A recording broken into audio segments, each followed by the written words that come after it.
नमस्कार दोस्तों। तो हम जीके का सेकंड पार्ट लेके आ चुके हैं। ये इसमें जितने भी क्वेश्चन हैं सारे इंपॉर्टेंट हैं, तो आपको इसे ध्यान से पढ़ना है क्योंकि आने वाले सभी एग्ज़ाम अभी जैसे आरआरबी, एनटीपीसी, सीएचएसएल ये सभी आने वाले हैं, तो आपको इससे ध्यान से पढ़ना है। तो हम पहला क्वेश्चन स्टार्ट करते हैं। आधुनिक भारतीय नवजागृत का जनक किसे माना जाता है?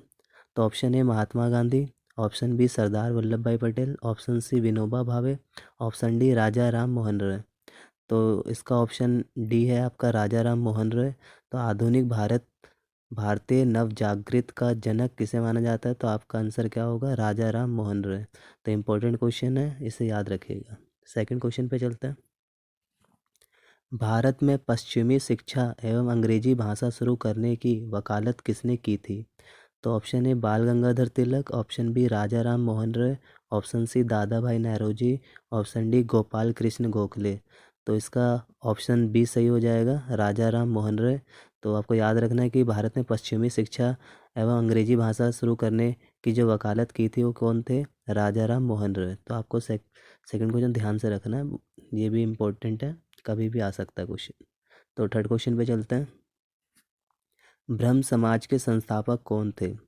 तो ब्रह्म समाज के संस्थापक आपके राजा राम मोहन रॉय हो जाएंगे। और इसमें एक दिया है दयानंद सरस्वती। तो दयानंद सरस्वती वेदों की ओर लोटो का नारा दयानंद सरस्वती ने दिया था। तो ये भी बात आपको याद रखना है। तो फोर्थ क्वेश्चन पे चलते हैं। रामकृष्ण मिशन का गठन किसने किया था? तो रामकृष्ण मिशन का गठन ऑप्शन ए है Swami Swami Vivekananda, option B Shri Ramakrishna Paramhansa, option C Swami Dayanand Saraswati, option D Raja Ram Mohan Roy. तो ऑप्शन ए सही हो जाएगा, स्वामी विवेकानंद। और ये कब किया गया था इसका गठन? तो 1897 में किया गया था, 1857 में। तो ये दोनों फैक्ट आपको याद रखने हैं कि क्वेश्चन कभी भी स्वामी विवेकानंद से ही पूछ सकता है कि रामकृष्ण मिशन का गठन कब किया गया था, तो आपको बताना है स्वामी विवेकानंद। अगर पूछा जाए कि रामकृष्ण मिशन का गठन कब किया गया था, तो आपको 1897 डेट याद रखनी है। दोनों इंपॉर्टेंट है आपके लिए।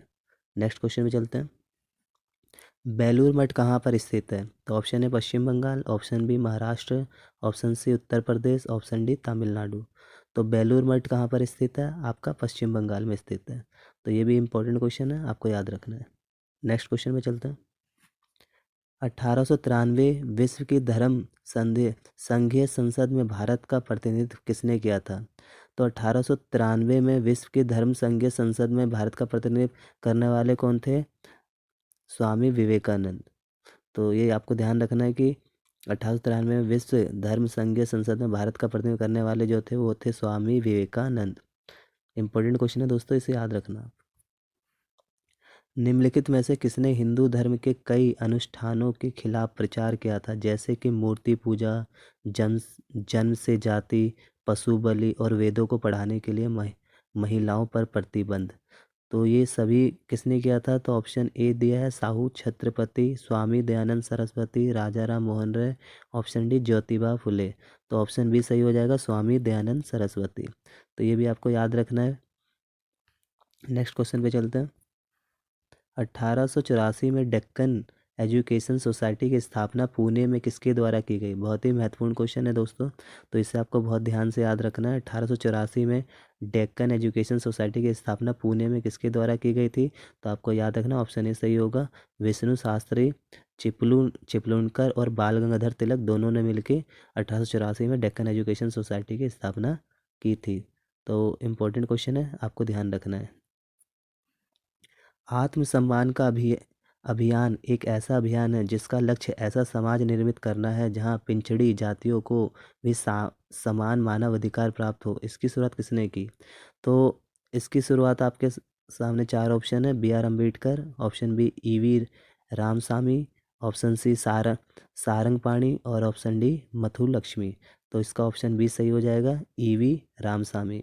तो ये ध्यान रखना आपको कि आत्मसम्मान का अभियान एक ऐसा अभियान है जिसका लक्ष्य ऐसे समाज निर्मित करना है जहाँ पिछड़ी जातियों को भी समान मानव अधिकार प्राप्त हो।